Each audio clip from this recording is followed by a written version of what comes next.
കർത്താവിന്റെ നാമത്തിന് സ്തുതി. ദിവസവും ഈ ചാനൽ കേൾക്കുന്നതിലൂടെ നിങ്ങൾക്ക് ഒരു വർഷത്തിനുള്ളിൽ ബൈബിൾ വായിക്കാൻ കഴിയും. ദയവായി ഷെയർ, സബ്സ്ക്രൈബ് ഒപ്പം സപ്പോർട്ട് ചെയ്യുക. ഇന്നത്തെ ബൈബിൾ വാക്യങ്ങൾ. രാജാക്കന്മാർ 1 പുസ്തകം 19 അധ്യായം 1 മുതലുള്ള വാക്യങ്ങൾ. 1 രാജാക്കന്മാർ 19 അധ്യായം 1 മുതലുള്ള വാക്യങ്ങൾ. ഏലിയാവ് ചെയ്തതൊക്കെയും അവൻ സകല പ്രവാചകന്മാരെയും വാൾകൊണ്ട് കൊന്ന വിവരമൊക്കെയും ആഹാബ് ഈസബേലിനോട് പറഞ്ഞു. ഈസബേൽ ഏലിയാവിന്റെ അടുക്കൽ ഒരു ദൂതനെ അയച്ചു. നാളെ ഈ നേരത്ത് ഞാൻ നിന്റെ ജീവനെ അവരിൽ ഒരുത്തന്റെ ജീവനെ പോലെ ആക്കുന്നില്ല എങ്കിൽ ദേവന്മാർ എന്നോട് തക്കവണ്ണവും അധികവും ചെയ്യുമാറാകട്ടെ എന്ന് പറയിച്ചു. അവൻ ഭയപ്പെട്ടു എഴുന്നേറ്റ് ജീവരക്ഷയ്ക്കായി പുറപ്പെട്ടു യഹൂദയ്ക്കുൾപ്പെട്ട ബെർശേബയിൽ ചെന്നു അവിടെ തന്റെ ബാല്യക്കാരനെ താമസിപ്പിച്ചു. താനോ മരുഭൂമിയിൽ ഒരു ദിവസത്തെ വഴി ചെന്നു ഒരു ചൂരച്ചെടിയുടെ തണലിൽ ഇരുന്ന് മരിപ്പാൻ ഇച്ഛിച്ചു. ഇപ്പോൾ മതി, യഹോവേ, എന്റെ പ്രാണനെ എടുത്തുകൊള്ളണമേ, ഞാൻ എന്റെ പിതാക്കന്മാരെക്കാൾ നല്ലവനല്ലോ എന്ന് പറഞ്ഞു. അങ്ങനെ അവൻ ചൂരച്ചെടിയുടെ തണലിൽ കിടന്നുറങ്ങുമ്പോൾ പെട്ടെന്ന് ഒരു ദൂതൻ അവനെ തട്ടി അവനോട്, എഴുന്നേറ്റ് തിന്നുക എന്ന് പറഞ്ഞു. അവൻ ഉണർന്നു നോക്കിയപ്പോൾ കനലിന്മേൽ ചുട്ട ഒരു വടയും ഒരു തുരുത്തി വെള്ളവും തലയ്ക്കൽ ഇരിക്കുന്നത് കണ്ടു. അവൻ തിന്നു കുടിച്ചു പിന്നെയും കിടന്നുറങ്ങി. യഹോവയുടെ ദൂതൻ 2 പ്രാവശ്യം വന്നു അവനെ തട്ടി, എഴുന്നേറ്റ് തിന്നുക, നിനക്ക് ദൂരയാത്ര ചെയ്യുവാനുണ്ടല്ലോ എന്ന് പറഞ്ഞു. അവൻ എഴുന്നേറ്റ് തിന്നുകുടിച്ചു. ആ ആഹാരത്തിന്റെ ബലം കൊണ്ട് 40 പകലും 40 രാവും ദൈവത്തിന്റെ പർവ്വതമായ ഹോരേബോളം നടന്നു. അവിടെ അവനൊരു ഗുഹയിൽ കടന്ന് രാപാർത്തു. അപ്പോൾ അവന് യഹോവയുടെ അരുളപ്പാടുണ്ടായി. അവനോട്, ഏലിയാവേ, ഇവിടെ നിനക്കെന്ത് കാര്യമെന്ന് ചോദിച്ചു. അതിനു അവൻ, സൈന്യങ്ങളുടെ ദൈവമായ യഹോവയ്ക്കു വേണ്ടി ഞാൻ വളരെ ശുഷ്കാന്തിച്ചിരിക്കുന്നു. ഇസ്രായേൽ മക്കൾ നിന്റെ നിയമത്തെ ഉപേക്ഷിച്ച് നിന്റെ യാഗപീഠങ്ങളെ ഇടിച്ച് നിന്റെ പ്രവാചകന്മാരെ വാൾ കൊണ്ട് കൊന്നുകളഞ്ഞു. ഞാൻ ഒരുത്തൻ മാത്രം ശേഷിച്ചിരിക്കുന്നു. അവർ എനിക്കും ജീവഹാനി വരുത്തുവാൻ നോക്കുന്നു എന്ന് പറഞ്ഞു. നീ പുറത്തു വന്ന് പർവ്വതത്തിൽ യഹോവയുടെ മുമ്പാകെ നിൽക്ക എന്ന് അവൻ കൽപ്പിച്ചു. അപ്പോൾ ഇതാ, യഹോവ കടന്നുപോകുന്നു. ശക്തിയുള്ള ഒരു കൊടുങ്കാറ്റ് യഹോവയുടെ മുൻപിൽ പർവ്വതങ്ങളെ കീറി പാറകളെ തകർത്തു. എന്നാൽ കാറ്റിൽ യഹോവ ഇല്ലായിരുന്നു. കാറ്റിന്റെ ശേഷം ഒരു ഭൂകമ്പം ഉണ്ടായി. ഭൂകമ്പത്തിലും യഹോവ ഇല്ലായിരുന്നു. ഭൂകമ്പത്തിന് ശേഷം ഒരു തീയിലും യഹോവ ഇല്ലായിരുന്നു. തീയുടെ ശേഷം സാവധാനത്തിൽ ഒരു മൃദു സ്വരമുണ്ടായി. ഏലിയാവ് അത് കേട്ടിട്ട് തന്റെ പുതപ്പുകൊണ്ട് മുഖം മൂടി പുറത്തുവന്നു ഗുഹാമുഖത്ത് നിന്നു, ഏലിയാവേ, ഇവിടെ നിനക്കെന്ത് കാര്യമെന്ന് ചോദിക്കുന്ന ഒരു ശബ്ദം അവൻ കേട്ടു. അതിനു അവൻ, സൈന്യങ്ങളുടെ ദൈവമായ യഹോവയ്ക്കു വേണ്ടി ഞാൻ വളരെ ശുഷ്കാന്തിച്ചിരിക്കുന്നു. ഇസ്രായേൽ മക്കൾ നിന്റെ നിയമത്തെ ഉപേക്ഷിച്ച് നിന്റെ യാഗപീഠങ്ങളെ ഇടിച്ച് നിന്റെ പ്രവാചകന്മാരെ വാൾ കൊണ്ട് കൊന്നുകളഞ്ഞു. ഞാൻ ഒരുത്തൻ മാത്രം ശേഷിച്ചിരിക്കുന്നു. എനിക്കും അവർ ജീവഹാനി വരുത്തുവാൻ നോക്കുന്നു എന്ന് പറഞ്ഞു. യഹോവ അവനോട് അരുളി ചെയ്തതെന്തെന്നാൽ, നീ പുറപ്പെട്ട് ദമേശേക്കിന്റെ മരുഭൂമി വഴിയായി മടങ്ങിപ്പോക. നീ എത്തുമ്പോൾ ഹസായേലിനെ അരാമിനു രാജാവായിട്ട് അഭിഷേകം ചെയ്യുക. നിംഷിയുടെ മകനായ യേഹുവിനെ ഇസ്രയേലിന് രാജാവായിട്ട് അഭിഷേകം ചെയ്യണം. ആബേൽ മെഹോലയിൽ നിന്നുള്ള സാഫാത്തിന്റെ മകനായ എലീശയെ നിനക്ക് പകരം പ്രവാചകനായിട്ട് അഭിഷേകം ചെയ്യുകയും വേണം. ഹസായേലിന്റെ വാളിന് തെറ്റിപ്പോകുന്നവനെ യേഹു കൊല്ലും. യേഹുവിന്റെ വാളിന് തെറ്റിപ്പോകുന്നവനെ എലീശ കൊല്ലും. എന്നാൽ ബാലിന് മുടങ്ങാത്ത മുഴങ്കാലും അവനെ ചുമനം ചെയ്യാത്ത വായുമുള്ളവരായി ആകെ 7000 പേരെ ഞാൻ ഇസ്രയേലിൽ ശേഷിപ്പിച്ചിരിക്കുന്നു. അങ്ങനെ അവൻ അവിടെ നിന്ന് പുറപ്പെട്ടു സാഫാത്തിന്റെ മകനായ എലീശയെ കണ്ടെത്തി. അവൻ 12 പേർ കാള പൂട്ടി ഉഴുവിച്ചുകൊണ്ടിരുന്നു. 12ാമത്തേതിനോടുകൂടെ താൻ തന്നെയായിരുന്നു. ഏലിയാവ് അവന്റെ അരികെ ചെന്നു തന്റെ പുതപ്പ് അവന്റെ മേലിട്ടു. അവൻ കാളയെ വിട്ടു ഏലിയാവിന്റെ പിന്നാലെ ഓടി, ഞാൻ എന്റെ അപ്പനെയും അമ്മയെയും ചുമ്മിച്ചുകൊള്ളട്ടെ, അതിന്റെ ശേഷം ഞാൻ നിന്റെ പിന്നാലെ വരാമെന്ന് പറഞ്ഞു. അതിനു അവൻ, പോയി വരിക, എന്നാൽ ഞാൻ നിനക്ക് എന്ത് ചെയ്തിരിക്കുന്നു എന്നോർക്ക എന്ന് പറഞ്ഞു. അങ്ങനെ അവൻ അവനെ വിട്ടുചെന്നവർ ഒരു കാളയെ പിടിച്ചു അറുത്ത് കാളയുടെ മരക്കോപ്പ് കൊണ്ട് മാംസം പാകം ചെയ്ത് ജനത്തിനു കൊടുത്തു. അവർ തിന്നു. പിന്നെ അവൻ എഴുന്നേറ്റ് ഏലിയാവിന്റെ പിന്നാലെ ചെന്നു അവന് ശുശ്രൂഷകനായി തീർന്നു. രാജാക്കന്മാർ 1 പുസ്തകം 20 അധ്യായം 1 മുതലുള്ള വാക്യങ്ങൾ. 1 രാജാക്കന്മാർ 20 അധ്യായം 1 മുതലുള്ള വാക്യങ്ങൾ. ആരാം രാജാവായ ബെൻഹദദ് തന്റെ സൈന്യത്തെയൊക്കെ ഒന്നിച്ചുകൂട്ടി. അവനോടുകൂടെ 32 രാജാക്കന്മാരും കുതിരകളും രഥങ്ങളും ഉണ്ടായിരുന്നു. അവൻ പുറപ്പെട്ടു വന്ന് ശമര്യയെ നിരോധിച്ചു അതിന്റെ നേരെ യുദ്ധം ചെയ്തു. അവൻ യിസ്രായേൽ രാജാവായ ആഹാബിന്റെ അടുക്കൽ പട്ടണത്തിലേക്ക് ദൂതന്മാരെ അയച്ചു. അവനോട്, നിന്റെ വെള്ളിയും പൊന്നും എനിക്കുള്ളത്, നിന്റെ സൗന്ദര്യമേറിയ ഭാര്യമാരും പുത്രന്മാരും എനിക്കുള്ളവർ എന്നിങ്ങനെ ബെൻഹദദ് പറയുന്നുവെന്ന് പറയിച്ചു. അതിന് യിസ്രായേൽ രാജാവ്, എന്റെ യജമാനായ രാജാവേ, നീ പറഞ്ഞതുപോലെ ഞാനും എനിക്കുള്ളതൊക്കെയും നിനക്കുള്ളത് തന്നെ എന്ന് മറുപടി പറഞ്ഞയച്ചു. ദൂതന്മാർ വീണ്ടും വന്നു, ബെൻഹദദ് ഇപ്രകാരം പറയുന്നു, നിന്റെ വെള്ളിയും പൊന്നും നിന്റെ ഭാര്യമാരെയും നിന്റെ പുത്രന്മാരെയും എനിക്ക് തരണമെന്ന് ഞാൻ പറഞ്ഞയച്ചുവല്ലോ. നാളെ ഈ നേരത്ത് ഞാൻ എന്റെ ഭൃത്യന്മാരെ നിന്റെ അടുക്കൽ അയക്കും. അവർ നിന്റെ അരമനയും നിന്റെ ഭൃത്യന്മാരുടെ വീടുകളും ശോധന ചെയ്ത് നിനക്ക് ഇഷ്ടമുള്ളതൊക്കെയും കൈക്കലാക്കി കൊണ്ടുപോരുമെന്ന് പറഞ്ഞു. അപ്പോൾ യിസ്രായേൽ രാജാവ് ദേശത്തുള്ള എല്ലാ മൂപ്പന്മാരെയും വരുത്തി, അവൻ ദോഷം ഭാവിക്കുന്നത് നോക്കിക്കാൺമീൻ. എന്റെ ഭാര്യമാരെയും പുത്രന്മാരെയും എന്റെ വെള്ളിയും പൊന്നും അവൻ ആളയച്ച് ചോദിച്ചു, എന്നാൽ ഞാൻ വിരോധിച്ചില്ല എന്ന് പറഞ്ഞു.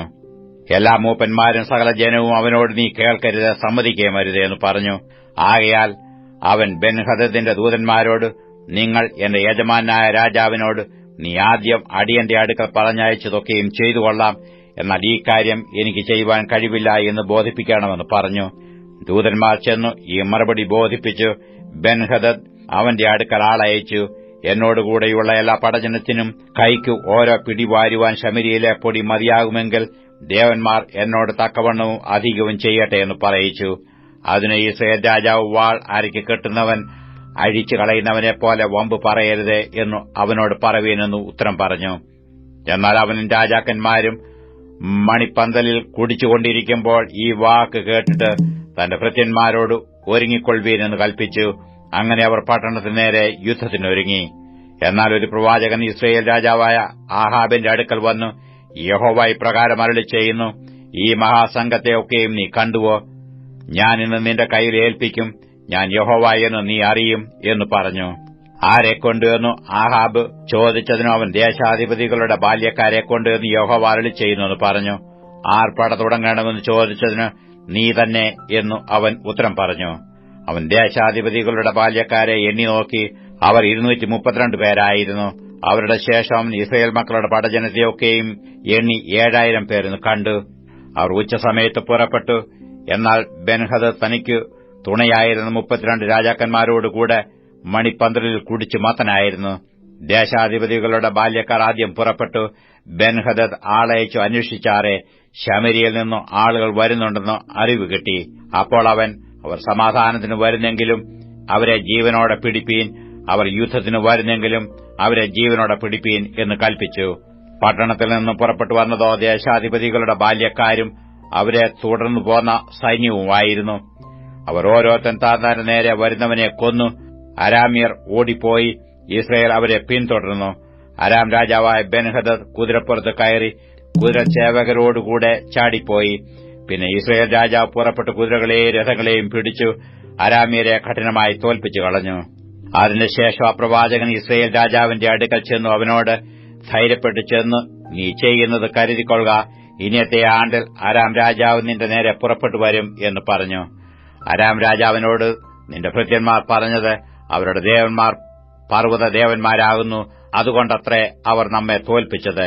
സമഭൂമിയിൽ വെച്ചു അവരോട് യുദ്ധം ചെയ്താൽ നാം അവരെ തോൽപ്പിക്കും. അതുകൊണ്ട് നീ ഒരു കാര്യം ചെയ്യണം, ആ രാജാക്കന്മാരെ അവനവന്റെ സ്ഥാനത്തുനിന്നും മാറ്റി അവർക്ക് പകരം ദേശാധിപതിമാരെ നിയമിക്കണം. പിന്നെ നിനക്ക് നഷ്ടമായിപ്പോയ സൈന്യത്തിന് സമീപമായ ഒരു സൈന്യത്തെയും കുതിരപ്പടയ്ക്ക് സമമായ കുതിരപ്പടയെയും രഥങ്ങൾക്ക് സമമായ രഥങ്ങളെയും ഒരുക്കിക്കൊള്ളുക. എന്നിട്ട് നാം സമഭൂമിയിൽ വെച്ചു അവരോട് യുദ്ധം ചെയ്യുക, നാം അവരെ തോൽപ്പിക്കും നിശ്ചയം. അവൻ അവരുടെ വാക്ക് കേട്ടു. അങ്ങനെ തന്നെ ചെയ്തു. പിറ്റേയാണ്ടിൽ ബെൻഹദദ് അരാമ്യരെ എണ്ണി നോക്കി ഇസ്രായേലിനോട് യുദ്ധം ചെയ്യുവാൻ അഫേക്കിന് പുറപ്പെട്ടു വന്നു. ഇസ്രായേല്യരെയും എണ്ണി നോക്കി അവർ ഭക്ഷണപദാർത്ഥങ്ങൾ എടുത്തു അവരുടെ നേരെ പുറപ്പെട്ടു. ഇസ്രായേല്യർ ആട്ടിൻകുട്ടികളുടെ 2 ചെറിയ കൂട്ടം പോലെ അവരുടെ നേരെ പാളയമിറങ്ങി. അരാമ്യരോ ദേശത്ത് നിറഞ്ഞിരുന്നു. ഒരു ദൈവപുരുഷൻ അടുത്തു വന്ന് ഇസ്രായേൽ രാജാവിനോട്, യഹോവ ഇപ്രകാരം അരുളി ചെയ്യുന്നു, യഹോവ പർവ്വത ദേവനാകുന്നു, താഴ്വര ദേവനല്ല എന്നു അരാമ്യർ പറയുകൊണ്ട് ഞാൻ ഈ മഹാസംഘത്തെയൊക്കെയും നിന്റെ കയ്യിൽ ഏൽപ്പിക്കും, ഞാൻ യഹോവ തന്നെ എന്ന് നിങ്ങൾ അറിയും എന്ന് പറഞ്ഞു. എന്നാൽ അവർ അവരുടെ നേരെ 7 ദിവസം പാളയമിറങ്ങിയിരുന്നു. 7-ാം ദിവസം പടയുണ്ടായി. ഇസ്രായേല്യർ അരാമ്യരിൽ 1,00,000 കാലാളുകളെ ഒരു ദിവസം തന്നെ കൊന്നു. ശേഷിച്ചവർ അഫേക്ക് പട്ടണത്തിലേക്ക് ഓടിപ്പോയി. ശേഷിച്ചിരുന്ന 27,000 പേരുടെ മേൽ പട്ടണമതിൽ വീണു. ബെൻഹദദും ഓടി പട്ടണത്തിനകത്ത് കടന്നു ഒരു ഉള്ളറയിൽ ഒളിച്ചു. അവന്റെ ഭൃത്യന്മാർ അവനോട്, ഇസ്രായേൽ ഗ്രഹത്തിലെ രാജാക്കന്മാർ ദയുള്ള രാജാക്കന്മാർ എന്ന് ഞങ്ങൾ കേട്ടിട്ടുണ്ട്. ഞങ്ങൾ ആരയ്ക്ക് രട്ടും തലയിൽ കയറും കെട്ടി ഇസ്രായേൽ രാജാവിന്റെ അടുക്കൽ ചെല്ലട്ടെ, പക്ഷേ അവൻ നിന്നെ ജീവനോടെ രക്ഷിക്കുമെന്ന് പറഞ്ഞു. അങ്ങനെ അവർ ആരയ്ക്ക് രട്ടും തലയിൽ കയറും കെട്ടി ഇസ്രായേൽ രാജാവിന്റെ അടുക്കൽ ചെന്ന്, എന്റെ ജീവനെ രക്ഷിക്കണമേ എന്ന് നിന്റെ ദാസനായ ബെൻഹദദ് അപേക്ഷിക്കുന്നു എന്ന് പറഞ്ഞു. അതിനു അവൻ ജീവനോടെ ഇരിക്കുന്നുവോ, അവൻ എന്റെ സഹോദരൻ തന്നെ എന്ന് പറഞ്ഞു. ആ പുരുഷന്മാർ അത് ശുഭലക്ഷണമെന്ന് ധരിച്ചു ബന്ധപ്പെട്ടു അവന്റെ വാക്ക് പിടിച്ചു. അതെ, നിന്റെ സഹോദരൻ ബെൻഹദദ് എന്ന് പറഞ്ഞു. അതിനു നിങ്ങൾ ചെന്നു അവനെ കൂട്ടിക്കൊണ്ടുവരുവീനെന്ന് പറഞ്ഞു. ബെൻഹദദ് അവന്റെ അടുക്കൽ പുറത്തേക്ക് വന്നു. അവനെ രഥത്തിൽ കയറ്റി. അവനോട്, എന്റെ അപ്പൻ നിന്റെ അപ്പനോട് പിടിച്ചടക്കിയ പട്ടണങ്ങളെ ഞാൻ മടക്കിത്തരാം. എന്റെ അപ്പൻ ശമരിയിൽ ഉണ്ടാക്കിയതുപോലെ നീ ദമേശേക്കിൽ നിനക്ക് തിരുവീതികളെ ഉണ്ടാക്കിക്കൊള്ളുക എന്ന് പറഞ്ഞു. അതിനു ആഹാബ്, ഈ ഉടമ്പടിയിന്മേൽ ഞാൻ നിന്നെ വിട്ടയക്കാമെന്ന് പറഞ്ഞു. അങ്ങനെ അവനോട് ഉടമ്പടി ചെയ്തു അവനെ വിട്ടയച്ചു. എന്നാൽ പ്രവാചക ശിഷ്യന്മാരിൽ ഒരുത്തൻ യഹോവയുടെ കൽപ്പന പ്രകാരം തന്റെ ചങ്ങാതിയോട്, എന്നെ അടിക്കണമേ എന്ന് പറഞ്ഞു. എന്നാൽ അവനെ അടിപ്പാൻ മനസ്സായില്ല. അവനോട്, നീ യഹോവയുടെ വാക്ക് അനുസരിക്കായികൊണ്ട് നീ എന്നെ വിട്ട് പുറപ്പെട്ട ഉടനെ ഒരു സിംഹം നിന്നെ കൊല്ലുമെന്ന് പറഞ്ഞു. അവനെ വിട്ട് പുറപ്പെട്ട ഉടനെ ഒരു സിംഹം അവനെ കണ്ടു കൊന്നുകളഞ്ഞു. പിന്നെ അവൻ മറ്റൊരുത്തനെ കണ്ടു, എന്നെ അടിക്കണമെന്ന് പറഞ്ഞു. അവനെ അടിച്ചു മുറിവേൽപ്പിച്ചു. പ്രവാചകൻ ചെന്നു വഴിയിൽ രാജാവിനെ കാത്തിരുന്നു. അവൻ തലപ്പാവ് കണ്ണുവരെ താഴ്ത്തിക്കെട്ടി വേഷം മാറി നിന്നു. രാജാവ് കടന്നു പോകുമ്പോൾ അവൻ രാജാവിനോട് വിളിച്ചു പറഞ്ഞത്, അടിയൻ പടയുടെ നടുവിൽ ചെന്നിരുന്നു. അപ്പോൾ ഇതാ ഒരുത്തൻ തിരിഞ്ഞു എന്റെ അടുക്കൽ ഒരാളെ കൊണ്ടുവന്നു. ഇവനെ സൂക്ഷിക്കണം. ഇവനെ കാണാതെ പോയാൽ നിന്റെ ജീവൻ അവന്റെ ജീവന് പകരം ഇരിക്കും. അല്ലെങ്കിൽ നീ 1 താലന്ത് വെള്ളി തൂക്കി തരേണ്ടി വരും എന്ന് പറഞ്ഞു. എന്നാൽ അടിയൻ അങ്ങുമിങ്ങും ബദ്ധപ്പാടായിരിക്കുമ്പോൾ അവനെ കാണാതെ പോയി. അതിന് ഇസ്രായേൽ രാജാവ് അവനോട്, നിന്റെ വിധി അങ്ങനെ തന്നെയായിരിക്കട്ടെ, നീ തന്നെ തീർച്ചയാക്കിയല്ലോ എന്ന് പറഞ്ഞു. തൽക്ഷണം അവൻ കണ്ണിന്മേൽ നിന്നു തലപ്പാവ് നീക്കി. അപ്പോൾ അവനൊരു പ്രവാചകനെന്ന് ഇസ്രായേൽ രാജാവ് അറിഞ്ഞു. അവനോട്, യഹോവ ഇപ്രകാരം അരുളി ചെയ്യുന്നു, നാശത്തിനായിട്ട് ഞാൻ നിയമിച്ച ആളെ നീ വിട്ടയച്ചു കളകൊണ്ട് നിന്റെ ജീവൻ അവന്റെ ജീവനും നിന്റെ ജനം അവന്റെ ജനത്തിനും പകരമായിരിക്കുമെന്ന് പറഞ്ഞു. അതുകൊണ്ട് ഇസ്രായേൽ രാജാവ് വ്യസനവും നീരസവും ഉള്ളവനായി അരമനയിലേക്ക് പുറപ്പെട്ടു ശമര്യയിലെത്തി. മത്തായി എഴുതിയ സുവിശേഷം 21-ാം അധ്യായം 1 മുതലുള്ള വാക്യങ്ങൾ. മത്തായി എഴുതിയ സുവിശേഷം 21-ാം അധ്യായം 1 മുതലുള്ള വാക്യങ്ങൾ. അനന്തരം അവർ യെരുശലേമിനോട് സമീപിച്ചു ഒലിവുമലയരികെ ബേത്ത്ഫഗയിൽ എത്തിയപ്പോൾ യേശു 2 ശിഷ്യന്മാരെ അയച്ചു. നിങ്ങൾക്ക് എതിരെയുള്ള ഗ്രാമത്തിൽ ചെല്ലുവീൻ. അവിടെ കെട്ടിയിരിക്കുന്ന ഒരു പെൺകഴുതയെയും അതിന്റെ കുട്ടിയെയും നിങ്ങൾ ഉടനെ കാണും. അവയെ അഴിച്ചുകൊണ്ടുവരുവീൻ. നിങ്ങളോട് ആരാനും വല്ലതും പറഞ്ഞാൽ, കർത്താവിന് ഇവയെക്കൊണ്ട് ആവശ്യമുണ്ട് എന്ന് പറവീൻ. തൽക്ഷണം അവൻ അവയെ അയക്കുമെന്ന് പറഞ്ഞു. സിയോൻ പുത്രിയോട്, ഇതാ നിന്റെ രാജാവ് സൗമ്യനായി കഴുതപ്പുറത്തും വാഹനമൃഗത്തിന്റെ കുട്ടിയുടെ പുറത്തും കയറി നിന്റെ അടുക്കൽ വരുന്നു എന്ന് പറവീൻ. എന്നിങ്ങനെ പ്രവാചകൻ മുഖാന്തരം അരുളി ചെയ്തതിന് നിവൃത്തി വരുവാൻ ഇത് സംഭവിച്ചു. ശിഷ്യന്മാർ പുറപ്പെട്ടു യേശു കൽപ്പിച്ചതുപോലെ ചെയ്തു. കഴുതയെയും കുട്ടിയെയും കൊണ്ടുവന്ന് തങ്ങളുടെ വസ്ത്രം അവയുടെ മേലിട്ടു. അവൻ കയറിയിരുന്നു. പുരുഷാരം മിക്കതും തങ്ങളുടെ വസ്ത്രം വഴിയിൽ വിരിച്ചു. മറ്റു ചിലർ വൃക്ഷങ്ങളിൽ നിന്ന് കൊമ്പ് വെട്ടി വഴിയിൽ വിതറി. മുന്നും പിന്നും നടന്ന പുരുഷാരം, ദാവീദ് പുത്രന് ഹോശന്ന, കർത്താവിന്റെ നാമത്തിൽ വരുന്നവൻ വാഴ്ത്തപ്പെട്ടവൻ, അത്യുന്നതങ്ങളിൽ ഹോശന്ന എന്നു ആർത്തുകൊണ്ടിരുന്നു. അവൻ യെരുശലേമിൽ കടന്നപ്പോൾ നഗരം മുഴുവനും ഇളകി. ഇവൻ ആർ എന്ന് പറഞ്ഞു. ഇവൻ ഗലീലയിലെ നസ്രത്തിൽ നിന്നുള്ള പ്രവാചകനായ യേശു എന്ന് പുരുഷാരം പറഞ്ഞു. യേശു ദൈവാലയത്തിൽ ചെന്നു ദൈവാലയത്തിൽ വിൽക്കുന്നവരെയും കൊള്ളുന്നവരെയും എല്ലാം പുറത്താക്കി പൊൻവാണിഭക്കാരുടെ മേശകളെയും പ്രാവുകളെ വിൽക്കുന്നവരുടെ പീഠങ്ങളെയും മറിച്ചു കളഞ്ഞു. അവരോട്, എന്റെ ആലയം പ്രാർത്ഥനാലയമെന്ന് വിളിക്കപ്പെടും എന്ന് എഴുതിയിരിക്കുന്നു, നിങ്ങളോ അതിനെ കള്ളന്മാരുടെ ഗുഹയാക്കി തീർക്കുന്നു എന്ന് പറഞ്ഞു. കുരുടന്മാരും മുടന്തന്മാരും ദൈവാലയത്തിൽ അവന്റെ അടുക്കൽ വന്നു. അവൻ അവരെ സൌഖ്യമാക്കി. എന്നാൽ മഹാപുരോഹിതന്മാരും ശാസ്ത്രിമാരും അവൻ ചെയ്ത അത്ഭുതങ്ങളെയും ദാവീദ് പുത്രന് ഹോശന്നാന് ദേവാലയത്തിൽ ആർക്കുന്ന ബാലന്മാരെയും കണ്ടിട്ട് നീരസപ്പെട്ടു. ഇവർ പറയുന്നത് കേൾക്കുന്നുവോ എന്ന് അവനോട് ചോദിച്ചു. യേശു അവരോട്, ഉവ്വ്, ശിശുക്കളുടെയും മുല കുടിക്കുന്നവരുടെയും വായിൽ നിന്ന് നീ പുകഴ്ച ഒരുക്കിയിരിക്കുന്നു എന്നുള്ളത് നിങ്ങൾ ഒരിക്കലും വായിച്ചിട്ടില്ലയോ എന്ന് ചോദിച്ചു. പിന്നെ അവരെ വിട്ട് നഗരത്തിൽ നിന്ന് പുറപ്പെട്ടു ബഥാനിയിൽ ചെന്ന് അവിടെ രാത്രി പാർത്തു. രാവിലെ അവൻ നഗരത്തിലേക്ക് മടങ്ങിപ്പോകുന്ന സമയം വിശന്നിട്ട് വഴിയരികെ ഒരു അത്തിവൃക്ഷം കണ്ടു. അടുക്കെ ചെന്നു അതിൽ ഇലയല്ലാതെ ഒന്നും കാണായികയാൽ ഇനി നിന്നിൽ ഒരു നാളും ഫലം ഉണ്ടാകാതെ പോകട്ടെ എന്ന് അതിനോട് പറഞ്ഞു. ക്ഷണത്തിൽ അത്തി ഉണങ്ങിപ്പോയി. ശിഷ്യന്മാർ അത് കണ്ടാരെ അത്തി ഇത്ര ക്ഷണത്തിൽ ഉണങ്ങിപ്പോയത് എങ്ങനെയെന്ന് പറഞ്ഞു ആശ്ചര്യപ്പെട്ടു. അതിന് യേശു, നിങ്ങൾ സംശയിക്കാതെ വിശ്വാസമുള്ളവരായാൽ ഈ അത്തിയോട് ചെയ്തത് നിങ്ങളും ചെയ്യും എന്നു മാത്രമല്ല, ഈ മലയോട് നീങ്ങി കടലിലേക്ക് ചാടിപ്പോക എന്ന് പറഞ്ഞാൽ അതും സംഭവിക്കും എന്ന് ഞാൻ സത്യമായിട്ട് നിങ്ങളോട് പറയുന്നു. നിങ്ങൾ വിശ്വസിച്ചുകൊണ്ട് പ്രാർത്ഥനയിൽ എന്ത് യാചിച്ചാലും നിങ്ങൾക്ക് ലഭിക്കും എന്ന് ഉത്തരം പറഞ്ഞു. അവൻ ദൈവാലയത്തിൽ ചെന്ന് ഉപദേശിക്കുമ്പോൾ മഹാപുരോഹിതന്മാരും ജനത്തിന്റെ മൂപ്പന്മാരും അവന്റെ അടുക്കൽ വന്നു. നീ എന്ത് അധികാരം കൊണ്ട് ഇത് ചെയ്യുന്നു? ഈ അധികാരം നിനക്ക് തന്നത് ആർ എന്ന് ചോദിച്ചു. യേശു അവരോട് ഉത്തരം പറഞ്ഞത്, ഞാനും നിങ്ങളോടൊരു വാക്ക് ചോദിക്കും. അത് നിങ്ങൾ എന്നോട് പറഞ്ഞാൽ എന്ത് അധികാരം കൊണ്ട് ഞാൻ ഇത് ചെയ്യുന്നു എന്നുള്ളത് ഞാനും നിങ്ങളോട് പറയും. യോഹന്നാന്റെ സ്നാനം എവിടെ നിന്ന്? സ്വർഗ്ഗത്തിൽ നിന്നോ മനുഷ്യരിൽ നിന്നോ? അവർ തമ്മിൽ ആലോചിച്ചു. സ്വർഗ്ഗത്തിൽ നിന്നു എന്ന് പറഞ്ഞാൽ പിന്നെ നിങ്ങൾ അവനെ വിശ്വസിക്കാഞ്ഞത് എന്ത് എന്ന് അവൻ നമ്മോട് ചോദിക്കും. മനുഷ്യരിൽ നിന്നു എന്ന് പറഞ്ഞാലോ, നാം പുരുഷാരത്തെ ഭയപ്പെടുന്നു. എല്ലാവരും യോഹന്നാനെ പ്രവാചകനെന്നല്ലോ എണ്ണുന്നത് എന്ന് പറഞ്ഞു. അങ്ങനെ അവർ യേശുവിനോട് ഞങ്ങൾക്ക് അറിഞ്ഞുകൂടാ എന്ന് ഉത്തരം പറഞ്ഞു.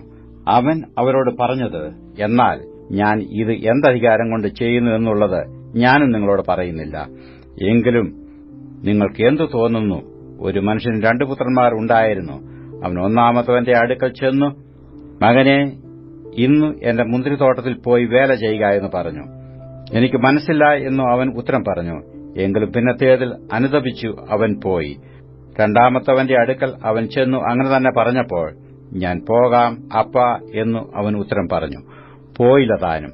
ഈ 2 പേരിൽ ആരാകുന്നു അപ്പന്റെ ഇഷ്ടം ചെയ്തത്? ഒന്നാമത്തവൻ എന്നു അവർ പറഞ്ഞു. യേശു അവരോട് പറഞ്ഞത്, ചുങ്കക്കാരും വേശ്യമാരും നിങ്ങൾക്ക് മുമ്പായി ദൈവരാജ്യത്തിൽ കടക്കുന്നു എന്ന് സത്യമായിട്ട് ഞാൻ നിങ്ങളോട് പറയുന്നു.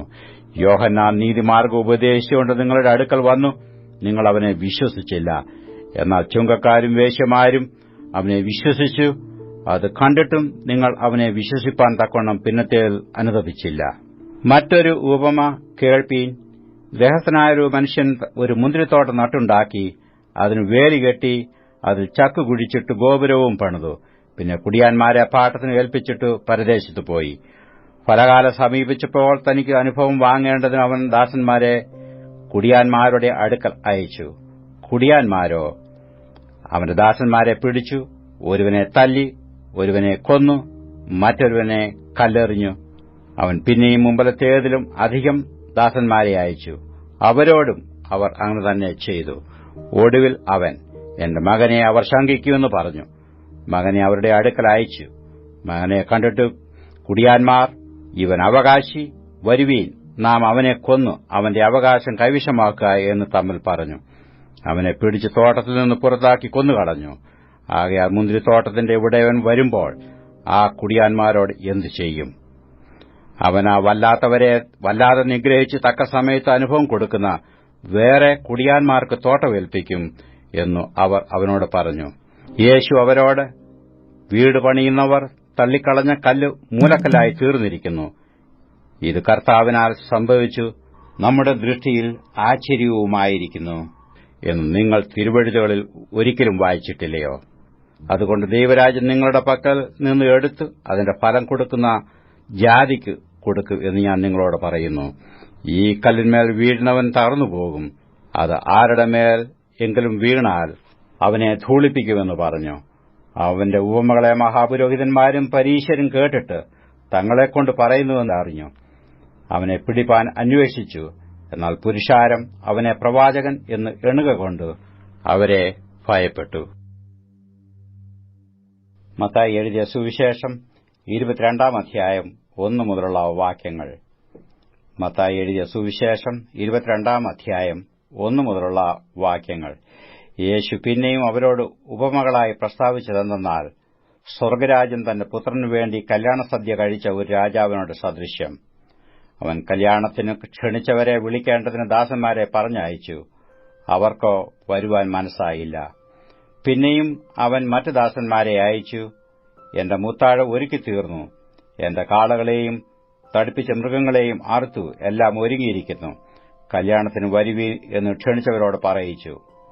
അവർ അത് കൂട്ടാക്കാതെ ഒരുത്തൻ തന്റെ നിലത്തിലേക്കും മറ്റൊരുത്തൻ തന്റെ വ്യാപാരത്തിനും പോയി കളഞ്ഞു.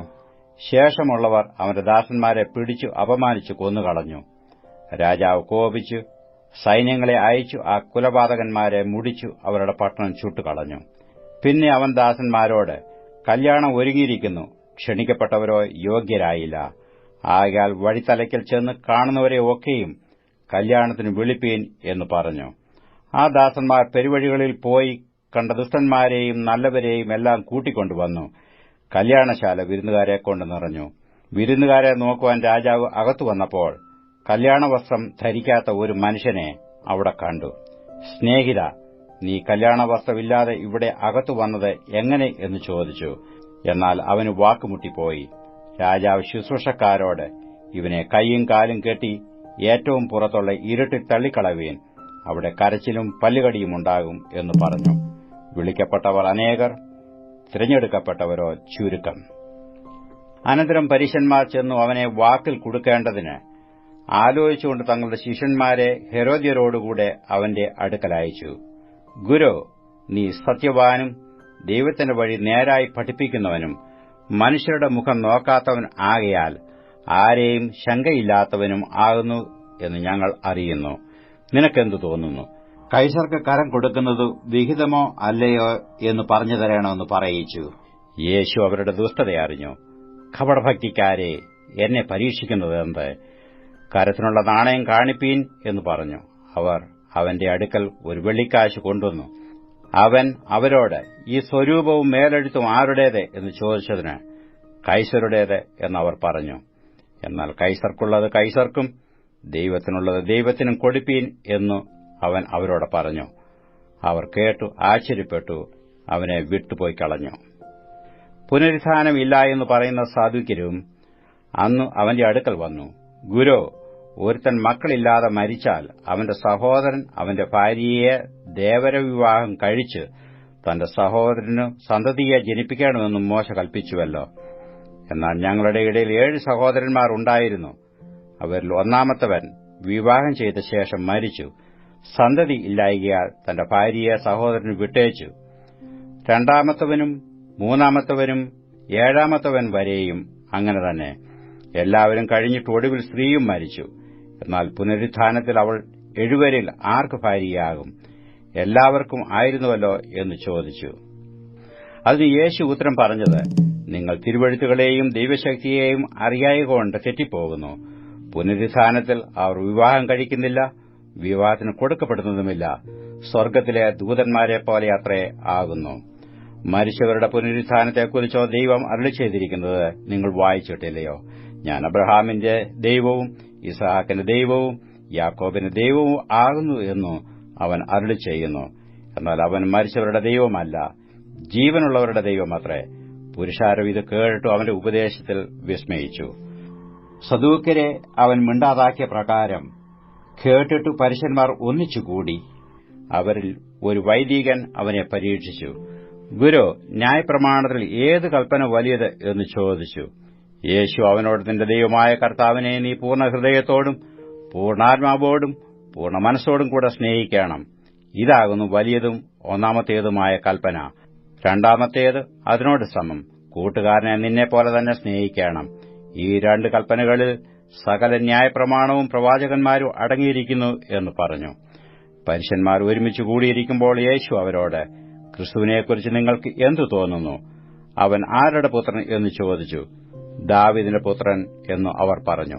അവൻ അവരോട്, എന്നാൽ ദാവീദ് ആത്മാവിൽ അവനെ കർത്താവ് എന്ന് വിളിക്കുന്നത് എങ്ങനെ? ഞാൻ നിന്റെ ശത്രുക്കളെ നിന്റെ പാദപീഠമാക്കുവോളത്തിനു എന്റെ വലത്തുഭാഗത്തിരിക്ക എന്ന് കർത്താവ് എന്റെ കർത്താവിനോട് അരുളിച്ചെയ്തു എന്നു അവൻ പറയുന്നുവല്ലോ. ദാവീദ് അവനെ കർത്താവ് എന്ന് പറയുന്നുവെങ്കിൽ അവന്റെ പുത്രനാകുന്നത് എങ്ങനെ എന്ന് ചോദിച്ചു. അവനോട് ഉത്തരം പറവാൻ ആർക്കും കഴിഞ്ഞില്ല. അന്നു മുതൽ ആരും അവനോട് ഒന്നും ചോദിപ്പാൻ തുനിഞ്ഞതുമില്ല. സദൃശവാക്യങ്ങൾ 5-ാം അധ്യായം 1 മുതലുള്ള വാക്യങ്ങൾ. സദൃശവാക്യങ്ങൾ 5-ാം അധ്യായം 1 മുതലുള്ള വാക്യങ്ങൾ. മകനെ, വകതിരിവിനെ കാത്തുകൊള്ളേണ്ടതിനും നിന്റെ അധരങ്ങൾ പരിജ്ഞാനത്തെ പാലിക്കേണ്ടതിനും ജ്ഞാനത്തെ ശ്രദ്ധിച്ചു എന്റെ ബോധത്തിന് ചെവി ചായിക്ക. പരസ്ത്രീയുടെ അധരങ്ങളിൽ നിന്ന് തേനീറ്റിറ്റ് വീഴുന്നു. അവളുടെ അണ്ണാക്കു എണ്ണയേക്കാൾ മൃദുവാകുന്നു. പിന്നത്തേതിലോ അവൾ കാഞ്ഞിരം പോലെ കയ്പും ഇരുവായ്ത്തലവാൾ പോലെ മൂർച്ചയും ഉള്ളവൾ തന്നെ. അവളുടെ കാലുകൾ മരണത്തിലേക്ക് ഇറങ്ങിച്ചെല്ലുന്നു. അവളുടെ കാലടികൾ പാതാളത്തിലേക്ക് ഓടുന്നു. ജീവന്റെ മാർഗ്ഗത്തിൽ അവൾ ചെല്ലാതെ വണ്ണം അവളുടെ പാതകൾ അസ്ഥിരമായിരിക്കുന്നു. അവൾ അറിയുന്നതുമില്ല. ആകയാൽ മക്കളെ, എന്റെ വാക്ക് കേൾപ്പീൻ. എന്റെ വായിലെ മൊഴികളെ വിട്ടുമാറരുത്. നിന്റെ വഴിയെ അവളോട് അകറ്റുക. അവളുടെ വീട്ടിന്റെ വാതിലോട് അടുക്കരുത്. നിന്റെ യൗവനശക്തി അന്യന്മാർക്കും നിന്റെ ആണ്ടുകൾ ക്രൂരനും കൊടുക്കരുത്. കണ്ടവർ നിന്റെ സമ്പത്ത് തിന്നുകളയരുത്. നിന്റെ പ്രയത്നഫലം വല്ലവന്റെയും വീട്ടിലായി പോകരുത്. നിന്റെ മാംസവും ദേഹവും ക്ഷയിച്ചിട്ട് നീ ഒടുവിൽ നെടുവീർപ്പിട്ടുകൊണ്ട്, അയ്യോ, ഞാൻ പ്രബോധനം വെറുക്കുകയും എന്റെ ഹൃദയം ശാസനയെ നിരസിക്കുകയും ചെയ്തുവല്ലോ. എന്റെ ഉപദേഷ്ടാക്കന്മാരുടെ വാക്ക് ഞാൻ അനുസരിച്ചില്ല. എന്നെ പ്രബോധിപ്പിച്ചവർക്ക് ഞാൻ ചെവി കൊടുത്തില്ല. സഭയുടെയും സംഘത്തിന്റെയും മധ്യേ ഞാൻ ഏകദേശം സകലദോഷത്തിലും അകപ്പെട്ടുപോയല്ലോ എന്നിങ്ങനെ പറവാൻ സംഗതി വരരുത്. നിന്റെ സ്വന്തം ജലാശയത്തിലെ തണ്ണീരും സ്വന്തം കിണറ്റിൽ നിന്നു ഒഴുകുന്ന വെള്ളവും കുടിക്ക. നിന്റെ ഉറവുകൾ വെളിയിലേക്കും നിന്റെ നീരൊഴുക്കുകൾ വീതിയിലേക്കും ഒഴുകിപ്പോകണമോ? അവ നിനക്കും അന്യന്മാർക്കും കൂടെയല്ല, നിനക്ക് മാത്രമേ ഇരിക്കാവൂ. നിന്റെ ഉറവ് അനുഗ്രഹിക്കപ്പെട്ടിരിക്കട്ടെ. നിന്റെ യൗവനത്തിലെ ഭാര്യയിൽ സന്തോഷിച്ചുകൊള്ളുക. കൌതുകമുള്ള പേടമാനും മനോഹരമായ ഇളമാൻ പേടയും പോലെ അവളുടെ സ്തനങ്ങൾ എല്ലാ കാലത്തും നിന്നെ രമിപ്പിക്കട്ടെ. അവളുടെ പ്രേമത്താൽ നീ എല്ലായ്പ്പോഴും മത്തനായിരിക്ക. മകനെ, നീ പരസ്ത്രീയെ കണ്ടു ഭ്രമിക്കുന്നതും അന്യസ്ത്രീയുടെ മാരടം തഴകുന്നതും എന്ത്? മനുഷ്യന്റെ വഴികൾ യഹോവയുടെ ദൃഷ്ടിയിൽ ഇരിക്കുന്നു. അവന്റെ നടപ്പൊക്കെയും അവൻ തൂക്കി നോക്കുന്നു.